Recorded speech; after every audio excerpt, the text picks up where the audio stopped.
오병이어 사건 이후 예수님을 왕으로 세우려 하던 무리들과 예수님을 따르던 제자들이 모두 떠나가고 이제 12제자와 소수의 사람들만 남았습니다.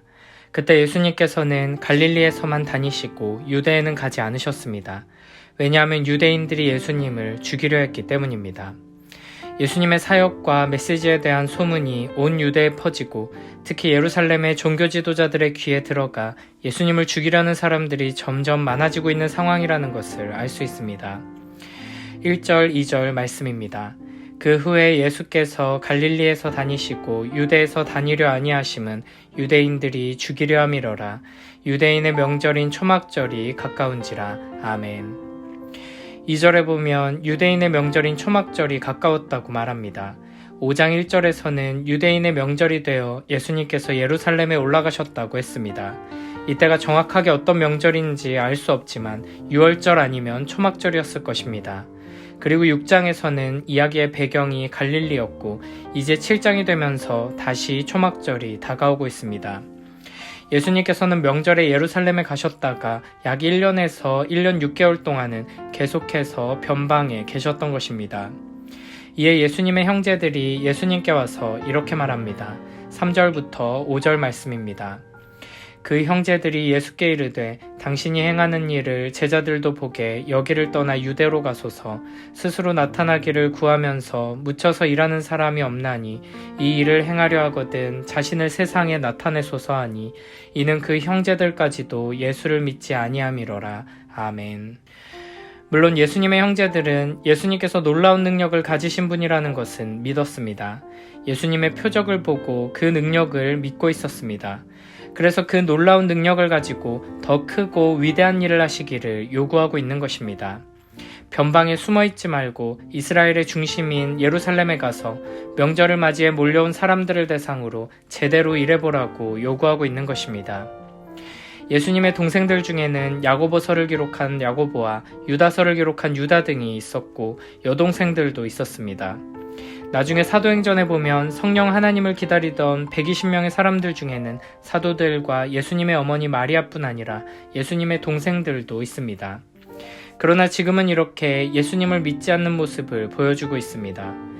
아마도 예수님의 형제들은 예수님의 크신 능력에 대한 믿음뿐 아니라 예수님에 대한 애정도 있었을 것입니다. 그들은 나름대로 예수님을 위해서 이런 이야기를 하고 있다고도 볼 수 있습니다. 그러나 5절은 이들에 대해 믿음이 온전하지 못하다라거나 믿음이 연약하다가 아니라 믿음이 없다고 평가합니다.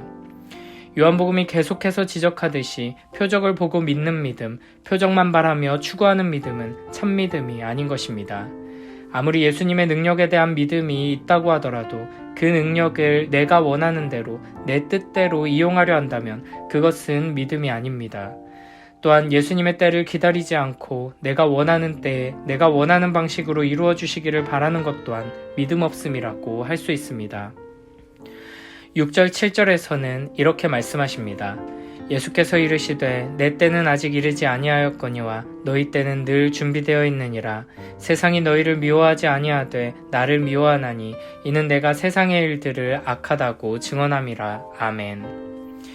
예수님께서 내 때가 아직 이르지 않았다고 말씀하시는데 요한복음에 7번 등장하는 예수님의 때라는 표현은 모두 예수님의 죽음, 예수 그리스도의 십자가를 가리킵니다. 예수님의 모든 표적과 가르침과 사역들이 십자가를 향하고 있다는 것입니다. 주님께서는 오직 하나님의 뜻이 이루어지기를 바라시며 십자가를 향해 나아가기 위해 모든 일을 행하고 계십니다. 그러나 예수님의 형제들은 그리고 표적만 구하는 우리 모두는 예수님께서 그 능력으로 세상적인 성취를 이루시고 더 크고 놀라운 일을 행하시고 더 많은 사람들에게 역사해 주시기를 바랍니다. 여기서 우리는 우리가 삶을 살아가며 크고 작은 선택들을 할 때 과연 예수님을 닮아가고 있는지를 점검해 봐야 할 것입니다. 우리는 지극히 세상적인 기준으로 모든 것을 판단하면서 사람이 모이고 돈이 모이면 일이 잘 풀리고 힘이 생기면 때가 되었다고 생각합니다. 하나님을 기준으로 옳고 그름을 판단하는 것이 아니라 상황과 환경이 잘 풀리느냐를 보고 무엇이든 결정하는 것입니다. 이를 두고 주님께서는 너희 때는 늘 준비되어 있느니라 라고 말씀하십니다. 그러나 우리 주님께서는 사람들이 칭찬한다 하여 우쭐하지 않으셨고 오히려 산으로 피하셨으며 반대로 사람들이 죽이려 한다고 해서 도망가지 않으셨고 묵묵히 십자가를 향해 걸어가셨습니다. 내가 이 길을 가야 하느냐 가지 말아야 하느냐, 내가 지금 이 일을 해야 하느냐 하지 말아야 하느냐를 판단하는 기준이 지금 눈에 보이는 상황과 환경이 아니라 오직 십자가, 하나님의 뜻, 사명이었기 때문입니다. 또한 7절에서는 세상이 너희를 미워하지 않지만 나는 미워한다고 말씀하십니다. 앞서 4절에서 형제들의 요구는 자신을 세상에 나타내소서였습니다. 이것이 바로 이 세상 사람들이 가장 중요하게 여기는 것입니다. 세상은 점점 더 높은 곳으로, 더 중심으로, 더 사람이 많은 곳으로 가야 가치 있고 의미 있다고 말합니다. 주님의 형제들은 이 기준으로 예수님도 예루살렘에 가셔서 더 많은 사람들에게 자신을 드러내시고 세상 사람들의 인정을 받으셔야 한다고 요구하는 것입니다.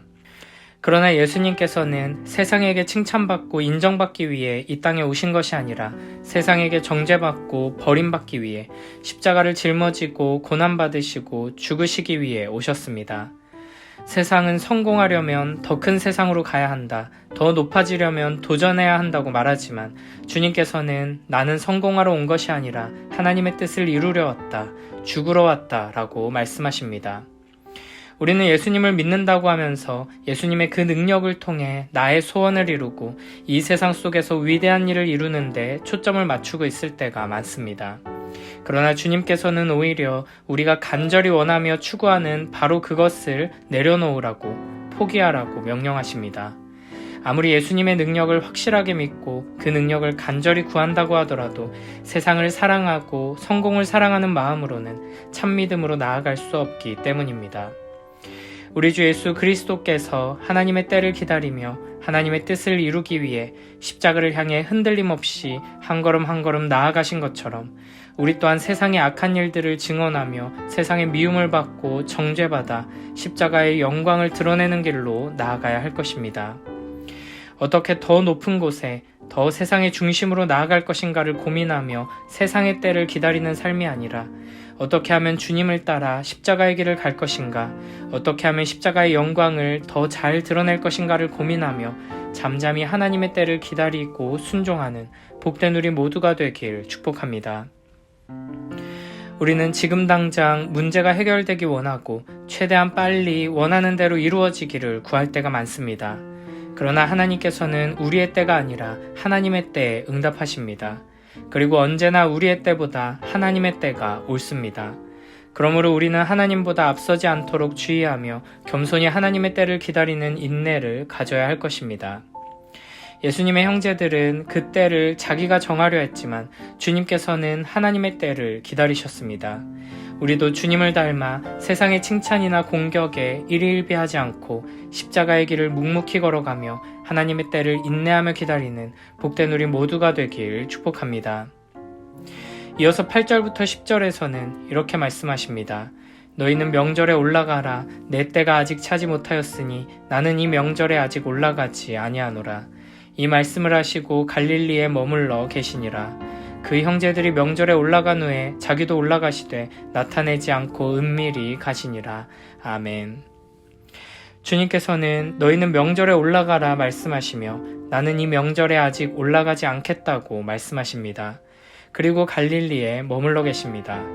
그런데 10절에 보면 그 형제들이 명절에 올라간 후에 주님께서는 은밀히 예루살렘으로 가십니다. 안 가겠다 말씀하시고는 몰래 올라가시는 것처럼 보입니다. 예수님께서는 원래 초막절에 예루살렘에 가셔야 했고 가려고 하셨습니다. 그럼에도 예루살렘으로 가자는 형제들의 요구를 거절하신 것은 너희들이 원하는 방식, 너희들이 요구하는 그 이유 때문에 올라가는 것이 아니라 아버지의 뜻을 따라 가는 것임을 드러내시기 위함입니다. 이런 비슷한 장면이 2장에서도 나왔습니다. 가나 혼인잔치에 포도주가 떨어졌을 때 마리아가 예수님께 해결해 주실 것을 부탁하자 예수님께서는 때가 아니라고 말씀하시며 거절하셨습니다. 그러나 바로 이어서 물로 포도주를 만드시며 첫 번째 표적을 행하십니다. 주님의 형제들이 원했던 것은 자기들과 함께 예루살렘으로 향해 가면서 사람들의 이목을 집중시키는 것이었습니다. 그러나 주님께서는 나타내지 않고 은밀히 가셨습니다.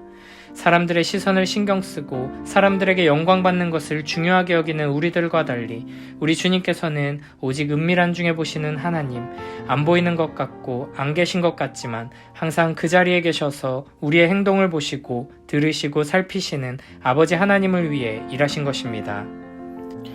주님께서는 우리가 원하는 방식으로 세상의 중심, 높은 곳으로 올라가지 않으시고 하나님의 때에 하나님의 방식으로 십자가에 오르시고 저 높은 하나님의 보좌 우편에 오르신다는 것을 항상 기억하며 예수님을 따라 십자가에 올라 참되고 영원한 부활과 승천의 높아짐을 누리며 살아가는 복된 우리 모두가 되길 축복합니다. 매일매일 하나님을 주목하며 은밀한 중에 보시는 하나님을 의식하며 오직 주님의 때를 겸손히 기다리며 하나님 아버지의 뜻을 따라 순종하는 복된 우리 모두가 되길 축복합니다. 이어서 11절부터 13절에서는 이렇게 말씀하십니다. 명절 중에 유대인들이 예수를 찾으면서 그가 어디 있느냐 하고 예수에 대하여 무리 중에서 수군거림이 많아 어떤 사람은 좋은 사람이라 하며 어떤 사람은 아니라 무리를 미혹한다 하나 그러나 유대인들을 두려워함으로 드러나게 그에 대하여 말하는 자가 없더라. 아멘. 명절이 되어 예루살렘에 사람들이 몰려들었습니다. 사람들의 가장 큰 관심사는 예수님이었습니다. 사람들은 예수님이 어디에 있는지 궁금해하며 예수님에 대해 수군거립니다. 어떤 사람은 예수님에 대해 긍정적으로 평가합니다. 예수님께서 능력으로 행하시는 일들을 보면서 하나님의 능력이 나타나는 것 같다고 말합니다. 그러나 다른 어떤 사람들은 무리를 미혹하는 악한 사람이라고 평가합니다. 특히 유대 종교 지도자들은 예수님을 경계하며 적대시했습니다. 그래서 무리들이 예수님에 대해 자유롭게 공개적으로 말하지는 못하는 상황이었습니다. 이런 상황 속에서 초막절 중간에 예수님께서 성전에 올라가 공개적으로 가르치기 시작하십니다. 14, 15절 말씀입니다. 이미 명절의 중간이 되어 예수께서 성전에 올라가사 가르치시니 유대인들이 놀랍게 여겨 이르되 이 사람은 배우지 아니하였거늘 어떻게 글을 아느냐 하니 아멘. 당시 이스라엘에서 랍비가 되기 위해서는 특정한 학파에 속해 교육을 받아야 했습니다. 사도 바울이 바로 당시에 가장 명성이 높은 가말리엘 학파에서 공부한 사람이었습니다. 그러나 예수님께서는 목수 출신이었습니다. 그래서 이 사람은 배우지 않았는데 어떻게 글을 아느냐라고 말하는 것입니다. 물론 당시 유대인 남성들은 대부분 글을 읽고 쓸 수 있었습니다. 그러나 문제는 글을 읽고 쓸 수 있다고 모두에게 성경을 해석하고 가르칠 수 있는 자격이 주어지는 것은 아니라는 점입니다. 예수님은 당대 유명한 랍비의 제자도 아니었고 권위 있는 학파의 가르침을 전수받은 것도 아니기에 성경을 해석하고 가르칠 자격이 없는 사람으로 여겨졌습니다. 그런데 예수님의 가르침은 다른 어떤 랍비들과도 비교할 수 없을 만큼 깊이 있고 탁월했습니다. 그래서 많은 사람들이 놀라워했습니다. 이에 예수님께서는 이렇게 답하십니다. 예수께서 대답하여 이르시되 내 교훈은 내 것이 아니요 나를 보내신 이의 것이니라. 아멘. 어느 학파에 속해 있는지, 학교는 어디를 졸업했고 학위를 어디서 땄으며 누구에게서 배웠는지를 중요하게 여기는 사람들에게 예수님께서는 나는 아버지께 직접 배웠다 라고 답하십니다. 당시 유대교 랍비들의 가르침은 주로 랍비 누구누구는 이렇게 말했습니다 라는 식으로 훌륭한 랍비들의 가르침을 전달하며 거기에 몇 가지 자기 의견을 덧붙이는 형식으로 구성되어 있었습니다. 그러나 주님께서는 내 교훈은 사람들에게서 나온 것이 아니라 아버지 하나님께서 주신 말씀 그 자체다 라고 답변하고 계시는 것입니다. 이어서 17절에서는 이렇게 말씀하십니다. 사람이 하나님의 뜻을 행하려 하면 이 교훈은 하나님께로부터 왔는지 내가 스스로 말함인지 알리라. 아멘. 주님께서는 자신의 가르침이 여호와 하나님께로부터 온 것인지 아닌지를 설득하거나 논증하지 않으시고 사람이 하나님의 뜻을 행하려 하면 알 수 있다고 말씀하십니다. 하나님의 뜻을 행하려는 사람이라면, 하나님의 말씀을 듣고 순종하고자 하는 마음이 있는 사람이라면 예수님의 말씀이 참인지 아닌지 분별할 수 있다는 것입니다. 에베소서 6장 6절에서는 눈가림만 하여 사람을 기쁘게 하는 자처럼 하지 말고 그리스도의 종들처럼 마음으로 하나님의 뜻을 행하라고 말씀하십니다. 이렇게 하나님을 사랑하며 내 생각과 뜻을 내려놓고 하나님의 뜻대로 순종하기 위해 말씀에 귀 기울이는 사람은 그 말씀이 참으로 살아계신 하나님의 음성인지 아닌지를 분별할 수 있게 될 것입니다. 내 욕심에 눈이 가려져 예수님의 가르침을 듣고도 하나님의 음성을 듣지 못하는 유대인들처럼 되지 않도록 더욱 겸손한 마음으로 말씀대로 순종하고자 하는 바른 태도로 부지런히 말씀 앞에 엎드리는 복된 우리 모두가 되길 축복합니다. 18절에서 예수님께서는 스스로 말하는 자는 자기 영광만 구하되 보내신 이의 영광을 구하는 자는 참되니 그 속에 불의가 없느니라 라고 말씀하십니다. 예수님께서는 자기 생각, 자기 뜻을 가르치는 것이 아니라 하나님의 말씀만을 전하시고 자기 영광을 구하는 것이 아니라 하나님의 영광을 드러내심으로 이것을 통해 예수님의 가르침이 하나님께로부터 말미암은 참된 가르침인지를 확인할 수 있다는 것입니다. 이어서 19절에서는 모세가 너희에게 율법을 주지 아니하였느냐 너희 중에 율법을 지키는 자가 없도다 너희가 어찌하여 나를 죽이려 하느냐 라고 말씀하십니다. 내가 지금 모세가 가르친 것과 똑같은 가르침을 전하고 있는데 너희는 나를 거부함으로 동시에 모세의 율법을 거부하고 있으며 모세를 죽이려 하는 것과 같다는 의미입니다. 만약 그들이 참으로 율법을 지키는 자들이라면 예수님을 배척하고 죽이려고 달려들 만한 이유가 없고 오히려 가르침을 기쁘게 받아들였을 것입니다. 그러나 그들은 율법의 완성이신 예수 그리스도를 거절함으로써 곧 하나님께서 주신 율법을 범하고 있는 것입니다. 이런 예수님의 말씀에 충격을 받은 사람들은 예수님을 향해 귀신 들렸다고 소리치며 누가 당신을 죽이려 하고 있는지 밝히라고 요구합니다. 이에 예수님께서는 이렇게 말씀하십니다. 21절부터 24절 말씀입니다.